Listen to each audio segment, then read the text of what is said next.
Another Monday and another JoeLumb album review. I am JoeLumb.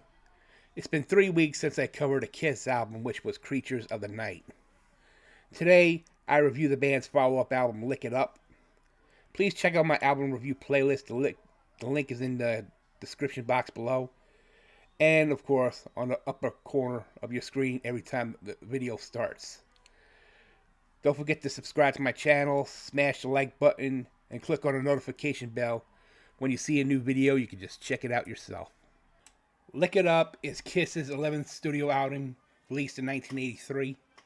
This is the band's first album with Mercury Records following their departure from Casablanca. Prior to the album's release, band members appeared on MTV without their trademark makeup, marking their first public appearance without it. As soon as their Creatures of the Night / 10th anniversary tour ended in June, Kiss immediately went back to the studio to work on a new record. They actually used a number of studios in New York, such as Right Track Recording, The Record Plant, Atlantic Studios, and the Hit Factory. The album was recorded from July to August of '83. Lick It Up built upon the harder sound Kiss had displayed on their previous record, Creatures of the Night. While Vinnie Vincent contributed lead guitar to 6 songs on that record as a sessions player, by the time Lick It Up came out, after all the public knew, he was officially Kiss's new lead guitarist. Lick It Up is the first and only album cover to feature Vinnie Vincent, whereas Ace Frehley, who had appeared on Creatures, despite already leaving Kiss and not being involved in that recording at all. As far as Vincent's time with Kiss goes, he was not legally a member of Kiss, due partly to disputes over what his role in the band was and how much he would be paid. Some reports indicated that he had asked for and was flatly denied a percentage of the band's gross profits. He never signed any contract making his employment official. These disputes, along with his growing attitude, led to his dismissal after the European leg of the Lick It Up tour. But then Vincent was enticed to return for the American leg of the tour. However, he still refused to sign a contract, and that continued to be a major sore point.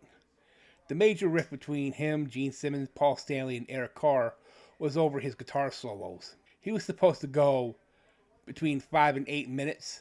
However, Vinnie went into business for himself, going longer with his guitar solos. It came to a head at the Long Beach Arena in January of 1984. Vinnie Vincent's solo had gone for an extended period of time, despite Paul Stanley cueing him to finish. They nearly got into an altercation in the dressing room shortly thereafter. Vinnie went into business for himself again at a March 12, 1984 show in Quebec City, Canada. As the band prepared to close out their set, Vinnie broke into an impromptu solo. 5 days later in Evansville, Indiana, was Vinnie's last show with Kiss, as, depending on what source you hear, he was either fired or just flat out left Kiss. Looking at the track listing, the Paul Stanley sung Exciter, written by Paul Stanley and Vinnie Vincent, clocking in at 4:10. Not 40 Innocent, the Gene Simmons led track, written by Gene Simmons and Vinnie Vincent, clocking in at 4:22. Lick It Up, written by Paul Stanley and Vinnie Vincent, clocking in at 3:56. Young and Wasted, written by Gene Simmons and Vinnie Vincent, clocking in at 4:05.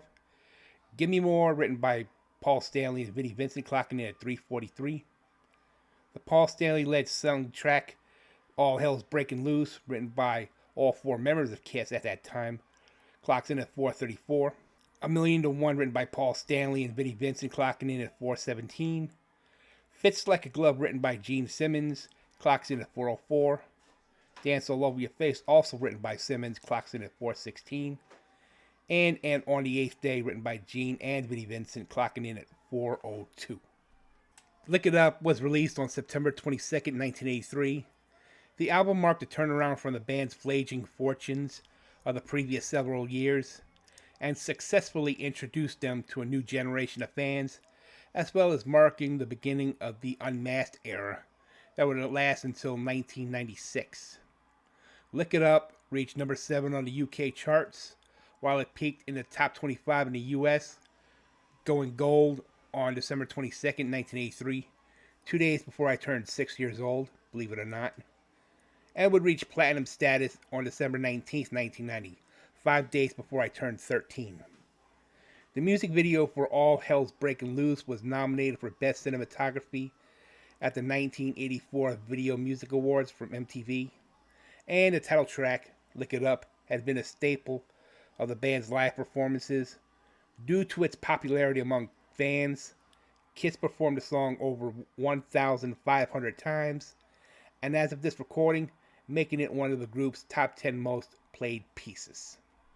I give the album an overall rating of 6.5 out of 10.